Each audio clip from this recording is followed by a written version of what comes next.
আমরা সর্বপ্রথম শুকরিয়া আদায় করছি সেই মহান মালিকের দরবারে, যে আল্লাহ রাব্বুল আলামিন আজকে রমজানুল মুবারকের শেষ জুমায়, জুমাতুল বিদায়, আমাদেরকে আসার বসার তৌফিক আল্লাহ রাব্বুল আলামিনের ঘরে দান করলেন। আমরা শুকরিয়া আদায় করছি, বলি আলহামদুলিল্লাহ। আল্লাহ রাব্বুল আলামিন আমাদেরকে বড় একটি সুযোগ দিয়েছিলেন এই রমজানুল মুবারকের জীবনের গুনাহগুলো মাফ করার জন্য। আজকে আমি খুব লম্বা কোনো আলোচনা করব না, সংক্ষিপ্ত কয়েকটা পয়েন্টে কিছু গুরুত্বপূর্ণ কথা বলবো ইনশাআল্লাহ। তো আল্লাহ রাব্বুল আলামিন অসংখ্য মানুষকে দুনিয়া থেকে নিয়ে গেছেন, কিন্তু আমরা ভাগ্যবান যে আমরা পরিপূর্ণ 30টি রমজান পর্যন্ত নেক হায়াত পাইছি। আমলের অবস্থা কম বেশি আমরা নিজেরাই ভালো জানি।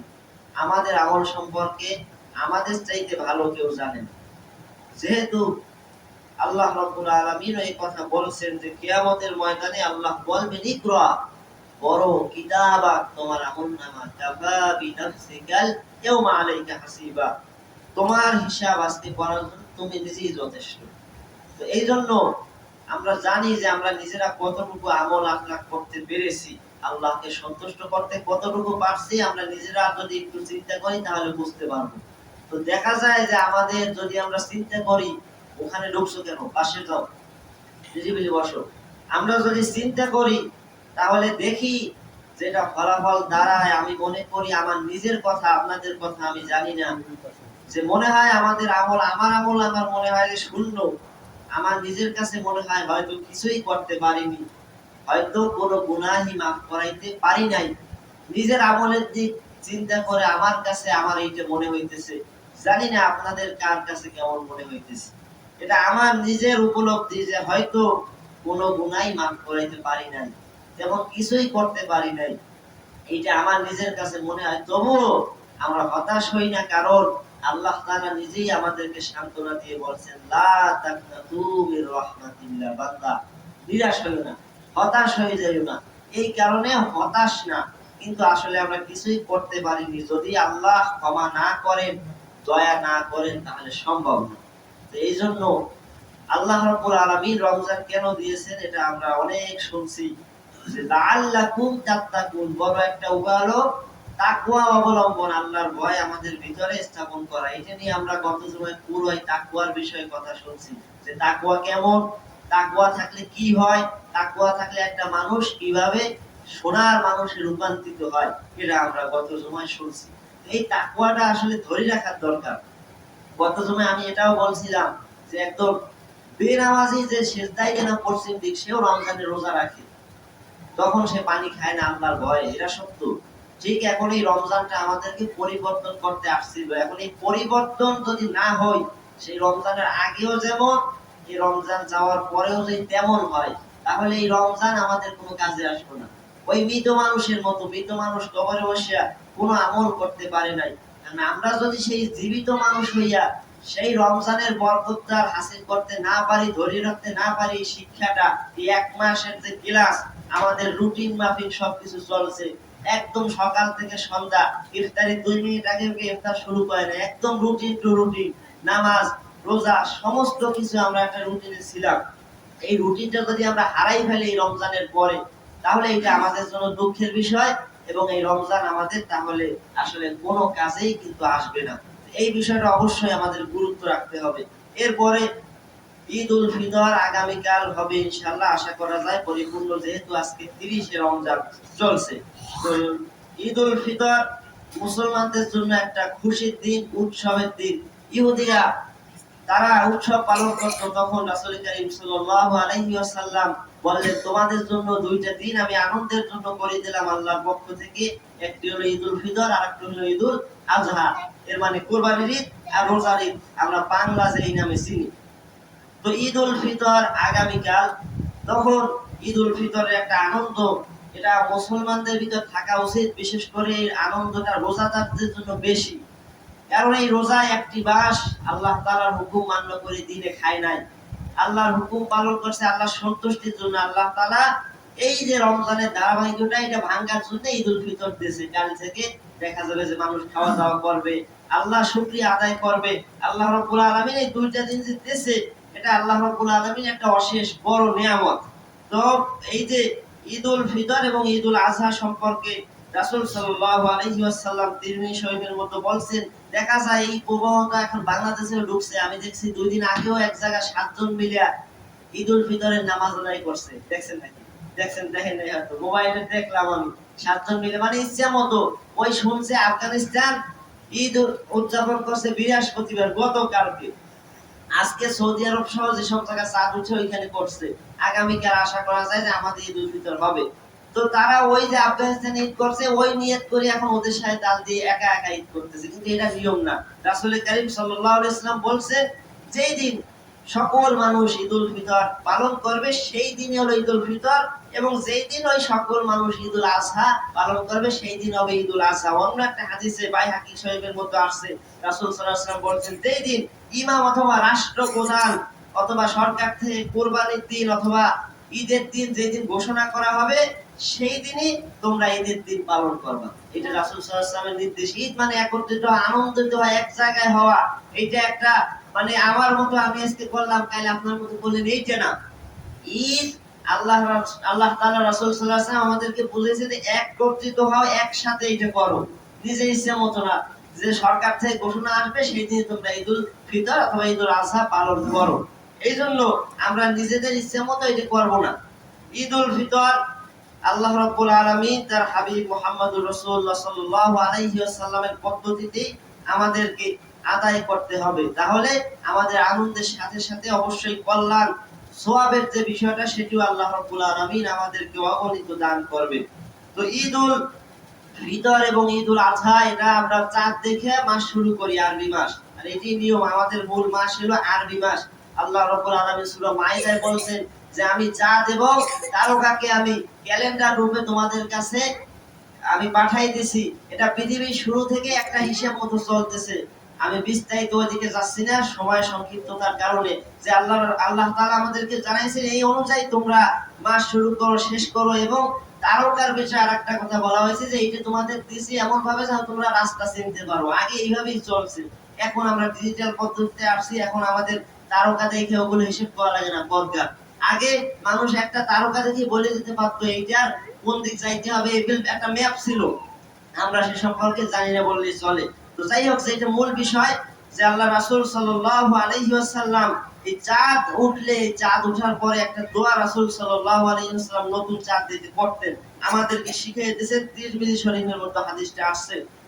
দোয়াটি হলো আল্লাহু আকবার, আল্লাহুম্মা আহিল্লাহু আলাইনা বিল আমনি ওয়াল ঈমানি ওয়াস সালামাতি ওয়াল ইসলাম ওয়াত তাওফীকিনা লিমা ইউহিব্বু রাব্বুনা ওয়া ইয়ারদা রাব্বুনা ওয়া রাব্বুকাল্লাহ। সুন্দর একটি দোয়া। দোয়াটির অর্থ হচ্ছে আল্লাহ সর্বশ্রেষ্ঠ, তিনি সবার সেরা। আল্লাহ রাব্বুল আলামিন, হে আল্লাহ, আপনি আপনি এই নতুন চাঁদের, এই নতুন যে মাসটি শুরু হচ্ছে, এই মাসের সূচনা করুন কল্যাণ দিয়ে নিরাপত্তা এবং ঈমানের সাথে, এরপরে শান্তি এবং ইসলামের সাথে, এবং আমাদের প্রভু আল্লাহ যা ভালোবাসেন এবং যা পছন্দ করেন তা পালনের তৌফিক সহ। হে নতুন চাঁদ, আমাদের এবং তোমার প্রভু আল্লাহ। আল্লাহ সুবহানাল্লাহ, কত সুন্দর একটি দোয়া রাসূল সাল্লাল্লাহু আলাইহি ওয়াসাল্লাম শিখিয়ে দিয়েছেন। এইভাবে দোয়া করতে হয়, এরপরে তাকবীর বলতে হয়। ঈদুল আজহার সময় প্রসিদ্ধ তাকবীর প্রত্যেকে নিজের মতো মনে মনে বা মৃদু শব্দে তাকবীর পড়তে হবে। সালাতুল ঈদ পর্যন্ত তাকবীর পড়তে হয়। ঈদের দিন যে আমরা তাকবীরটা পড়ি, এটা আল্লাহ রাব্বুল আলামিনের একটা হুকুম, এটা ফরজ হুকুম। সূরাতুল বাকারা 185 নম্বর আয়াত, 2 নম্বর সূরা, আল্লাহ রাব্বুল আলামিন বলেন, ওয়ালিতুকমিলুল ইদ্দাতা ওয়ালিতুকাব্বিরুল্লাহা আলা মা হাদাকুম ওয়া লাআল্লাকুম তাশকুরুন। যেন তোমরা রমজানের সিয়াম সংখ্যাগুলি পূরণ করো, সবগুলি রাখো এবং আল্লাহর তাকবীর ঘোষণা করো, কারণ তিনি তোমাদেরকে সঠিক পথে, ইসলামের পথে পরিচালিত করেছেন, এবং তোমরা যেন কৃতজ্ঞতা শুকরিয়া আদায় করতে পারো। সুবহানাল্লাহ। আল্লাহ রাব্বুল আলামিন আমাদের তাকবীর পাঠের নির্দেশ দিয়েছেন। এই জন্য আমরা তাকবীর পাঠ করব, আল্লাহু আকবার, আল্লাহু আকবার, লা ইলাহা ইল্লাল্লাহু, আল্লাহু আকবার, আল্লাহু আকবার ওয়া লিল্লাহিল হামদ। এরকম তাকবীর যেগুলো আছে আমরা এগুলো আল্লাহ তাআলার নামে, এগুলো আমরা অবশ্যই পাঠ করব।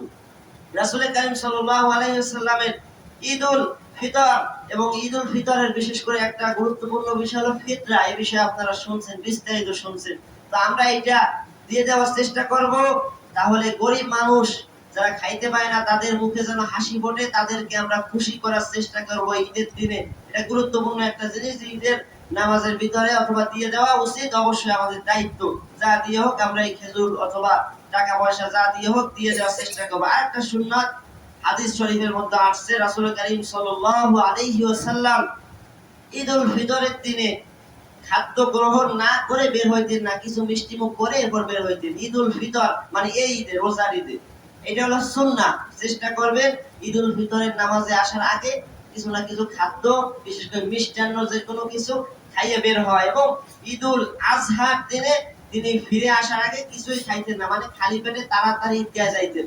এরপরে সুন্নাত আর একটা হাদিসে আসছে যে রাসূল সাল্লাল্লাহু আলাইহি ওয়াসাল্লাম নিজে পশু জবাই করে এরপরে তিনি পশু দিয়ে প্রথম খাইতেন, খাওয়া শুরু করতেন। এটা একটা সুন্নাত, যদি পারেন সেই সময় মানবেন। তো বিশেষ করে এই ঈদের বিষয়ে রাসূল সাল্লাল্লাহু আলাইহি ওয়াসাল্লাম একটু দেরিতে পড়তেন, যেহেতু কুরবানি দেওয়ার ঝামেলা নাই, এই ঈদে একটু দেরি করে নামাজ পড়লে ক্ষতি হয় না। কিন্তু ওই ঈদের নামাজটা রাসূল সাল্লাল্লাহু আলাইহি ওয়াসাল্লাম ঈদুল আযহা একটু দেরি করে আগে ভাগে পড়তেন, মানে কুরবানির পশু জবাই করতে হবে, মানুষকে দিতে হবে, বিভিন্ন প্রকার কাজের কারণে রাসূল সাল্লাল্লাহু আলাইহি ওয়াসাল্লামের সুন্নাহ হলো একটু আগে ভাগে। আর এটা একটু দেরিতে পড়লে ক্ষতি নাই, যেহেতু আপনারা সময় নির্ধারণ করছেন গত জুমাবার দিনে, আপনাদের সবার মতামত নিয়ে ৮টার সময় জামাত দেওয়া হয়েছে। ইনশাআল্লাহ তার ব্যতিক্রম হবে না, ওই সময় যথাসময় ঈদুল ফিতরের নামাজ আমাদের নতুন মসজিদে আল্লাহ চাহেন তো অনুষ্ঠিত হবে ইনশাআল্লাহ। তো যে হাদিসটি আমি বললাম এটা চেষ্টা করবেন আমল করার জন্য। রাসূল কারীম সাল্লাল্লাহু আলাইহি ওয়াসাল্লামের এই হাদিসটি আমল করার চেষ্টা করবেন, যে কিছু না কিছু মিষ্টান্ন হইলেও খাইয়ে ঈদগাহে আসার চেষ্টা করবেন। না করতে পারলে গুনাহ হবে না, পারলে সুন্নাহ আদায় হয়ে যাবে। এরপরে অন্য একটা হাদিস শরীফে রাসূল সাল্লাল্লাহু আলাইহি ওয়াসাল্লাম বলেছেন এই ঈদের নামাজে ভিন্ন ভিন্ন রাস্তা দিয়ে আসাটা সুন্নাহ, যে এক রাস্তা দিয়ে আসলে অন্য রাস্তা দিয়ে বাড়ি আসলেন।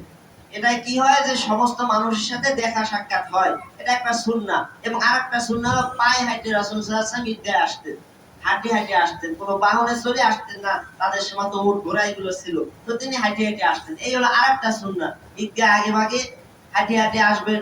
যদি রাস্তা দুইটা থাকে, যে হ্যাঁ আমার বাড়ি দুই পথ দিয়ে যাওয়া যায়, যে এক পথ দিয়ে আসলাম নামাজ পড়ে অন্য পথ দিয়ে বাড়ি গেলাম, তাহলে সকলের সাথে দেখা হয়ে যাবে। সুবহানাল্লাহ, কত সুন্দর একটা সিস্টেম রাসূল কারীম সাল্লাল্লাহু আলাইহি ওয়াসাল্লাম শিখিয়ে দিয়েছেন।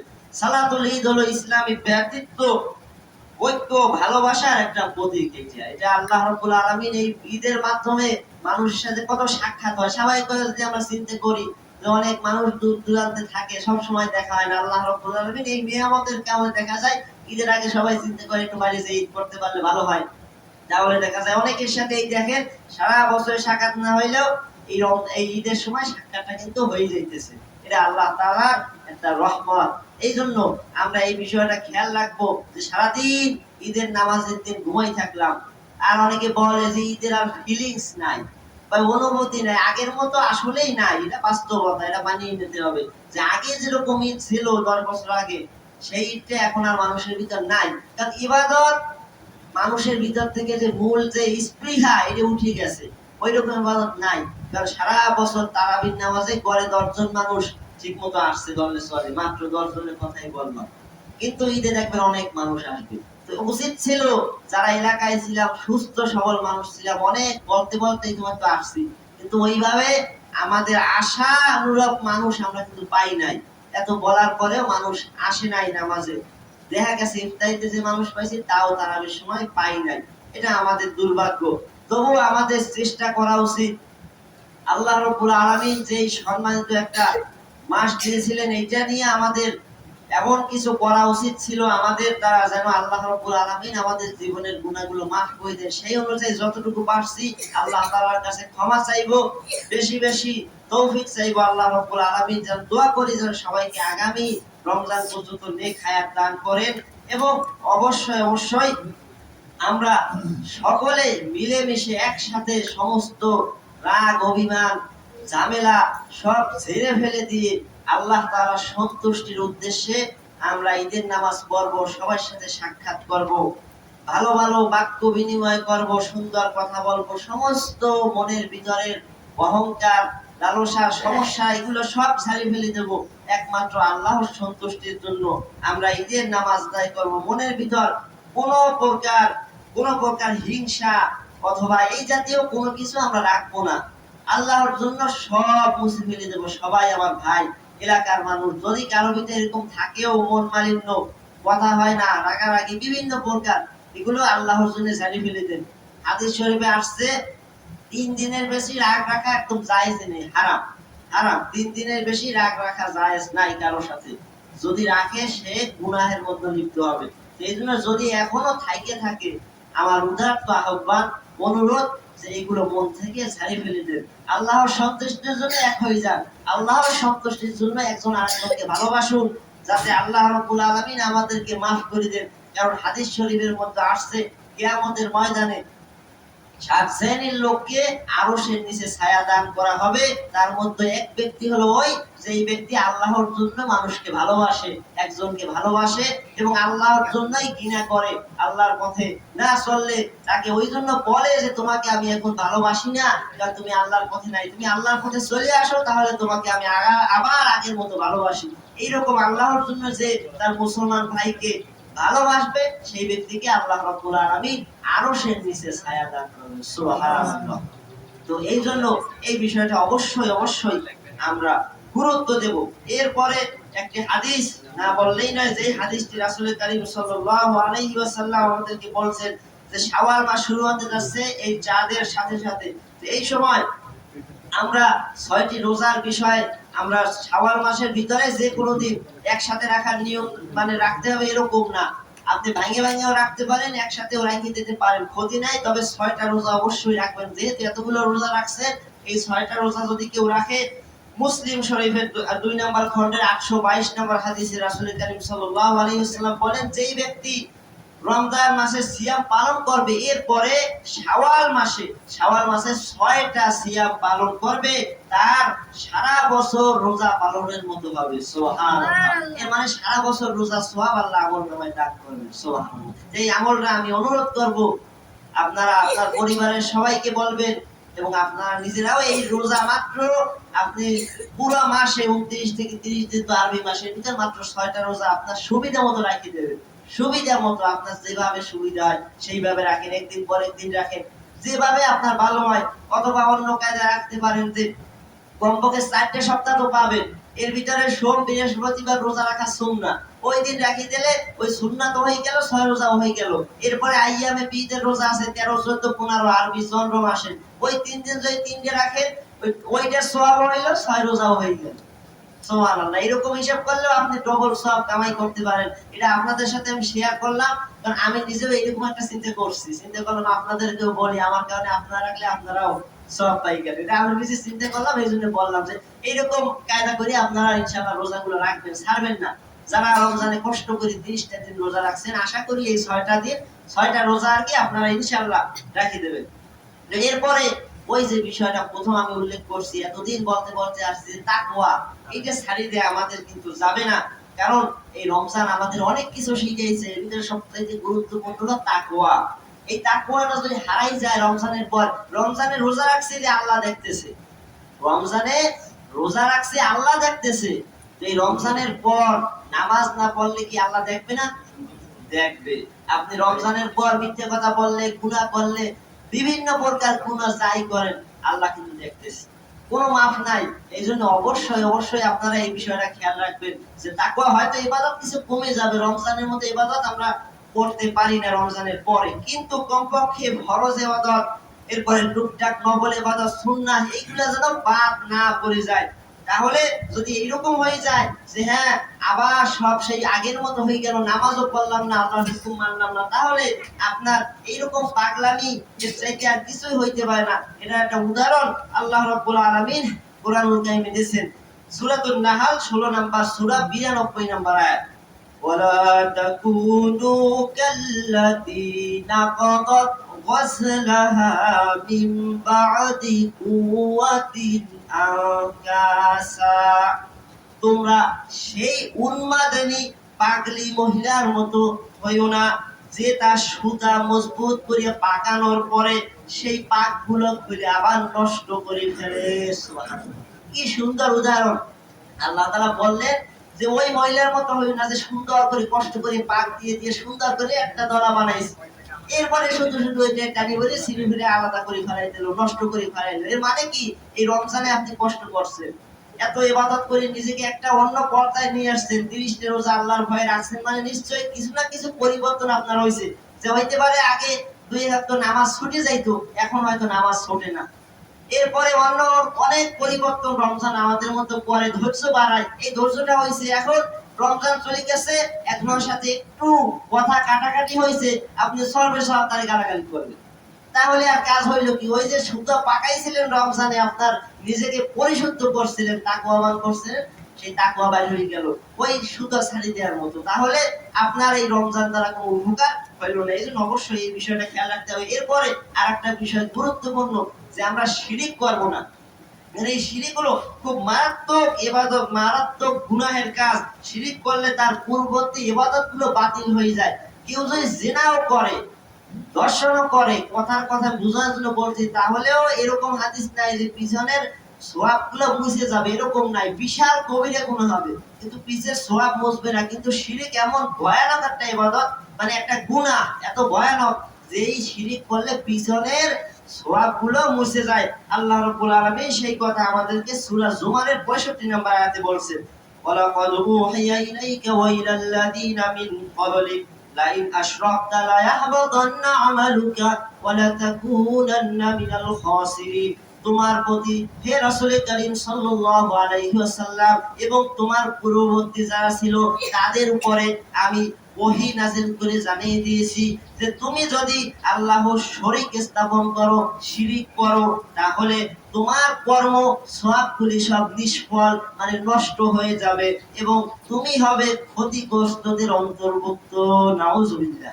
এর মানে তুমি যদি শিরিক করো তাহলে তোমার আমলগুলো আমি নষ্ট করে দেব, আর আমল নষ্ট করলে অবশ্যই তুমি যে কিয়ামতে ক্ষতিগ্রস্ত অন্তর্ভুক্ত। আর কিয়ামতে যে ক্ষতিগ্রস্ত এটা চোখ বুঝে বলা যায়, সে যাবে হলো জাহান্নামে। এইজন্য এই বিষয়টা অবশ্যই খেয়াল রাখতে হবে। একই কথা আল্লাহ রাব্বুল আলামিন অন্য জায়গায় বলছেন সূরা মাইদার 5 নম্বর আয়াত, ওমাই ইয়াকফুর বিল ঈমান ফাকাদ হাবিতা আমালুহু ওয়া হুয়া ফিল আখিরাতি মিনাল খাসিরিন। যদি কেউ ঈমানের সাথে কুফরি করে তাহলে তার এই কর্মগুলো আর সওয়াবগুলো নিষ্ফল হবে এবং পরকালে ওই ক্ষতিগ্রস্ত, ওয়া হুয়া ফিল আখিরাতি মিনাল খাসিরিন, ক্ষতিগ্রস্তদের অন্তর্ভুক্ত হয়ে যাবে। নাউজুবিল্লাহ। তাহলে আমলগুলো আমরা নষ্ট করব না। এই যে রমজানে এত আমল যতদূর পারছে চেষ্টা তো সবাই করছে, ভালো মন্দ বেশি কম, তো এই যে চেষ্টা করে যা করলেন এটা অবশ্যই নষ্ট করা আমাদের উচিত হবে না। যুগে যুগে বেশিরভাগ শিরিক হয় এই নবী, ওলি, ফেরেশতা এবং আল্লাহর প্রিয় বান্দাদেরকে নিয়ে। কোন কাফের মরলে তার কবরের উপর মাজার বানাই পূজা করে না, ওইখানে যে সেজদা মারে না। ভালো ভালো লোক এই বাগেরহাটে ইসলাম যারা ছড়াইছেন, মূল একজন হলো যাইয়া খান জাহান আলী রহমাতুল্লাহ আলাইহি। কত ভালো মানুষ ছিলেন, তিনি চেষ্টা করছেন ইসলাম প্রচারের জন্য, নিজের দেশ ছাড়িয়ে এখানে আসছে, কত কিছু কোরবানি করছে, কিন্তু সেই মানুষটার কবরের কাছে অনেকে সেজদাও এখন মারে। তো ভালো মানুষ ওই শাহজালাল রহমাতুল্লাহ আলাইহি দেখেন যত সব আল্লাহর দরবারে অনেক জায়গায় সেজদা মারে। তো ভালো লোক নিয়ে আগে নবীদেরকে নিয়ে শিরিক করছে। ঈসা আলাইহিস সালামকে যারা আল্লাহর পুত্র বলছেন, ওয়াকালাতিল ইয়াহুদু উযাইর ইবনুল্লাহ, ইহুদিরা আবার উযাইরকে আল্লাহর ছেলে বানাইছে, এরকম বিভিন্ন প্রকার না ভালো মানুষ দিয়েই কিন্তু শিরিক করছে। ভালো আল্লাহর প্রিয় বান্দাদেরকে নিয়ে শিরিকগুলো করছে। এজন্য এইসব বিষয়ে খুব সতর্ক হইতে হবে। আর আল্লাহ রাব্বুল আলামিন বলছেন এই যারা শিরিক, কুফর মুক্ত তাওহীদ ঈমান নিয়ে যাবেন তাদের জন্যই আল্লাহ তাআলা সুপারিশের ব্যবস্থা করবেন রাসূলদেরকে। কিন্তু যারা এই শিরকে লিপ্ত হবে তাদের জন্য কেউ সুপারিশও কিয়ামতের দিন করবে না। এই কথা আল্লাহ রাব্বুল আলামিন সূরা মাইদা 5 নম্বর সূরা 72 নম্বর আয়াতে আল্লাহ বলেন, ইন্নাহু মান ইউশরিক বিল্লাহি ফাকাদ হারামাল্লাহু আলাইহিল জান্নাতা ওয়া মাওয়াহুন নার ওয়া মা লিয-যালিমিনা মিন আনসার। আল্লাহ বলেন কেউ আল্লাহর শরীক স্থাপন করলে আল্লাহ রাব্বুল আলামিন তার জন্য হারামাল্লাহু আলাইহিল জান্নাহ, হারাম করে দিবেন জান্নাত। নাউজুবিল্লাহ। আর তার আবাস হবে, আল্লাহ এরপরেই বলেন ওয়া মাওয়াহুন নার, নার মানে আগুন। যা আবাস হবে, স্থান হবে, ঠিকানা হবে জাহান্নাম। আর জালিমদের জন্য ওয়ামালিদ যালিমিনা মিন আনসার, কোন সাহায্যকারী থাকবে না। নাউযুবিল্লাহ। এখানে কয়েকটা বিষয় আল্লাহ বললেন যে যদি কেউ শিরিক করে আল্লাহর সাথে, আল্লাহ তার জন্য জান্নাত নিষিদ্ধ, মানে জান্নাতে ঢুকতে পারবে না, বাকি থাকে ওই জাহান্নাম। এরপরে আল্লাহ সে কথাও বলছেন যে তার বাড়ি হবে জাহান্নাম। আর এই সকল লোকদের জন্য কি হবে? কোনো সাহায্যকারী নাই। এরা হলো জালিম, জুলুম করছে আল্লাহর সাথে শিরিক করে, এই কারণে তার জন্য কোনো সাহায্যকারী থাকবে না, তার নিশ্চিত জায়গা হবে জাহান্নাম। আল্লাহ রাব্বুল আলামিন এই শিরিক থেকে আমাদের হেফাজত করুন, বলি আমিন। এরপরে আপনি কেন আল্লাহর সাথে আপনি শিরিক করবেন? আমরা রমজানে হিসাব করলে পরে প্রতিদিন কমপক্ষে 70 বার, মাসে প্রায় 2000 বারের উপরে আমরা খালি সূরা ফাতিহার মতোই আল্লাহ রাব্বুল আলামিনের কাছেই প্রতিজ্ঞা করছি, ইয়াকা নাবুদু ওয়া ইয়াকা নাস্তাঈন, আমরা শুধু তোমার ইবাদত করি এবং তোমার কাছেই সাহায্য চাই। সুবহানাল্লাহ। আমরা 2000 বারের উপরে কমপক্ষে, যারা কোরআন আরো বেশি করছে আরো বেশি, খালি নামাজের হিসাব করলেও কমপক্ষে 2000 বারের উপরে আমরা শুধু আল্লাহর এই কথা ওয়াদা করে দিয়েছি যে আল্লাহ ইয়াকা নাবুদু ওয়া ইয়াকা নাস্তাঈন, আমরা তোমারই ইবাদত করি, এই যে তোমার সিজদা দেই আর সাহায্য তোমার কাছে চাই। আল্লাহর এই যে বলিয়া যাইয়ে যদি আপনি বাইরে শিরিক করেন, আল্লাহ ছাড়া মানুষের কাছে চান, তাহলে হয়ে গেল মুনাফিকি, দুই জমান হয়ে গেল। তো এই জন্য এটা করা যাবে না। আল্লাহ রাব্বুল আলামিন আমাদেরকে রোজার যে বিধান দিয়েছেন, এর পরের দিকের আয়াতে আল্লাহ রাব্বুল আলামিন পরের আয়াতে বলছেন, কি বলছেন? ওয়াইদা সালাকা ইবাদি আন্নি ফাইন্নী করিব উজিবু দাওয়াতাদ দাঈ ইযা দাআন ফালইস্তাজিবু লি ওয়ালইউমিনু বি লাআল্লাহুম ইয়ারশুদুন। আল্লাহ রাব্বুল আলামিন বলেন, হে মুহাম্মদ সাল্লাল্লাহু আলাইহি ওয়াসাল্লাম, আমার বান্দারা আমার সম্পর্কে জিজ্ঞাসা করে যে আমি কোথায়, আপনি বলেন, আপনি কি বলবেন? আমি তো নিকটেই, আমি কাছেই। যখনই কোনো আহ্বানকারী, কোনো প্রার্থনাকারী আমি আল্লাহকে ডাকে, আমি তার ডাকে সাড়া দেই, মানে আমি তার ডাকে উত্তর দেই। কাজেই তারা আমার ডাকে সাড়া দিক এবং আমার উপর বিশ্বাস রাখুক, তাহলে কি হবে? লাআল্লাহুম ইয়ারশুদুন, তারা সঠিক পথে, ইহদিনাস সিরাতাল মুস্তাকিমের পথে তারা থাকতে পারবে। সুবহানাল্লাহ। আল্লাহ বললেন যে তারা আমাকে ডাকে, আমাকে খোঁজে। আপনি বলে দেন যে আমি কোথায়? আমি খুবই কাছে। ফাইন্নি করিব ওয়াইদা সালাকা ইবাদি আন্নি ফাইন্নী করিব, তো একদম কাছে। হাদিসে আসছে যে সারাবের চাইতেও বেশি কাছে। আল্লাহ আমাদের ডাকার সাথে সাথে তিনি সেই ডাকের উত্তর দিতে পারেন। এই জন্য আল্লাহ ছাড়া কারো কাছে চাওয়া যাবে না, আর নিজেদের ঈমানটাকে নষ্ট করা যাবে না।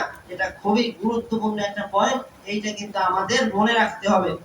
এরপরে নামাজ ত্যাগের বিষয়, আমরা রোজার সাথে যে বিশ্বাসঘাতকতা করি, যে রোজার মাসে সব ঠিকঠাক মানলাম, রোজার যে শিক্ষা এটা আর মানলাম না, রোজার পরে আবার সেই হয়ে গেলাম, তাহলে এটা হয়ে গেল একটা বিশ্বাসঘাতকতা রোজার সাথে। এটা আল্লাহ রাব্বুল আলামিন আমাদেরকে নিষেধ করছেন। আল্লাহ রাসূল সাল্লাল্লাহু আলাইহি ওয়াসাল্লাম হাদিস শরীফে নামাজের বিষয় খুব কড়াকড়িভাবে বলছেন যে ইচ্ছাপূর্বক এক ওয়াক্ত ফরজ সালাতও তোমরা পরিত্যাগ করবে না। কারণ যেই ব্যক্তি ইচ্ছাকৃতভাবে এক ওয়াক্ত ফরজ নামাজ ত্যাগ করবে, ছাড়িয়ে দেবে, সেই ব্যক্তি আল্লাহ এবং তার রাসূলের জিম্মা থেকে বহিষ্কৃত হবে, বের হয়ে যাবে। নাউযুবিল্লাহ। হাকিম আল মুস্তাদরাক 4 নাম্বার খণ্ডে 44 নাম্বার হাদিসে রাসূল সাল্লাল্লাহু আলাইহি ওয়াসাল্লাম বলেন, হাদিসটি একদম সহিহ হাদিস। এখানে বলা হয়েছে এক ওয়াক্ত নামাজ যদি কেউ বাদ দেয় ইচ্ছে করে, ফরজ নামাজ, আল্লাহর জিম্মায় সে আর নাই, তাহলে সে তার ওই সময় যদি আজরাইল চলে আসে, সম্ভাবনা আছে সে একজন বেঈমান হয়ে মরা। এই জন্য এই বিষয়ে খেয়াল রাখতে হবে আমাদের দ্বারা যেন কমপক্ষে এই রমজানের শিক্ষা, এই তাকওয়া, আল্লাহর ভয়, যে আমার কাছে যেন আমি যত বিপদে থাকি আমার কাছ থেকে যেন কোনোভাবে একটা ওয়াক্ত ফরজ নামাজ না ছুটে যায়। এইটা যদি আপনি ধরতে পারেন, তাহলে আপনার রমজানের সাথে ভালোবাসা থাকবে, ওই বিশ্বাসঘাতকতা হবে না। আর যেই ব্যক্তি 5 ওয়াক্ত ফরজ নামাজ সুন্দরভাবে আদায় করে, এই হাদিসের বিপরীত আপনি খেয়াল করলে দেখা যায় যে আপনি আল্লাহ এবং তার রাসূলের জিম্মায় থাকবেন। সুবহানাল্লাহ। যে ব্যক্তি, আপনারা যারা 5 ওয়াক্ত নামাজ পড়েন, তাদের কথা হলো যে তারা আল্লাহ এবং তার রাসূলের জিম্মায় থাকবে। যেহেতু হাদিসে এই কথা বলা হয়েছে যে যদি ছাড়ে বাদ দেয় তাহলে সে জিম্মা দিয়ে বাইরে হয়ে যাইতেছে। এর মানে হলো যদি কেউ নামাজ ঠিকমতো আদায় করে সে আল্লাহ এবং তার রাসূলের জিম্মায় থাকবে। আর যারা আল্লাহ এবং তার রাসূলের জিম্মায় থাকবে আশা করা যায় যে তাদের উপরে আল্লাহ তাআলার রহমত বর্ষিত হয় এবং তাদের মৃত্যুর সময় ঈমান নসিব হয়ে যাবে। সুবহানাল্লাহ। এই যে কয়টা বিষয় আমি একদম সংক্ষেপে বললাম, এই বিষয়গুলো খেয়াল রাখবেন, বিশেষ করে আমাদের এই তাকওয়াটা ছুটে না যায়। আমাদের রমজান এটা চলে যাচ্ছে, এই রমজানের হকটা যেন আমরা আদায় করি, রমজানের পর পুরো পরিবর্তন হয়ে আমাদের দুমুখ মানুষ হয়ে না যায়। এই রমজানের শিক্ষাটা যদি রাখতে পারেন আশা করা যায় এই রমজান আপনার জন্য একটা উপকারী রমজান এবং আপনার জীবনের গুনাহগুলো মুছে দেওয়ার রমজান হবে ইনশাআল্লাহ, আশা করা যায়। এজন্য এই বিষয়গুলো আমাদের খুব খুব করে খেয়াল রাখতে হবে। দুর্ভাগ্যের বিষয়, পরিতাপের বিষয় হলো এই, আগামীকাল যদি ঈদুল ফিতর হয় দেখা যাবে যে অনেক মানুষ ঈদুল ফিতরের নামাজ পড়তে আসবে, কিন্তু দুর্ভাগ্যজনক কথা হলো যে তারা ফজরের নামাজ পড়বে। সামনের কাতারের এই কাতার লোক পাওয়া যাইতে পারে যে তিনি ফজরের নামাজ পড়েন নাই, তিনি মোটামুটি জায়নামাজ নিয়ে সুন্দর জামা, নতুন জামা, টুপি, লুঙ্গি, পায়জামা সব পরে আসে তিনি সামনের কাতারে বসে গেলেন। এখন বলেন তো যে ওই রকম ঈদুল ফিতরের নামাজ, আমি এটা ছোট করছি না, 1 কোটি মিলাইলেও কি এক ওয়াক্ত ফরজ নামাজের সওয়াব হবে? সমান হবে? হবে না। তো এখন ওই লুঙ্গি খুলে মাথায় সুন্নতের উসিলায় একটা মুস্তাহাব পালন করতে যদি পাগড়ি বাঁধেন, এই ফরজ ছুটে গিয়ে নফল, তাহলে আর কি লাভ হইল? তো এই জন্য এই বিষয়গুলো খেয়াল রাখবেন। আমার ভাই আসছে, আমি তারে কিছু নসিহত করার জন্য অনুরোধ করব।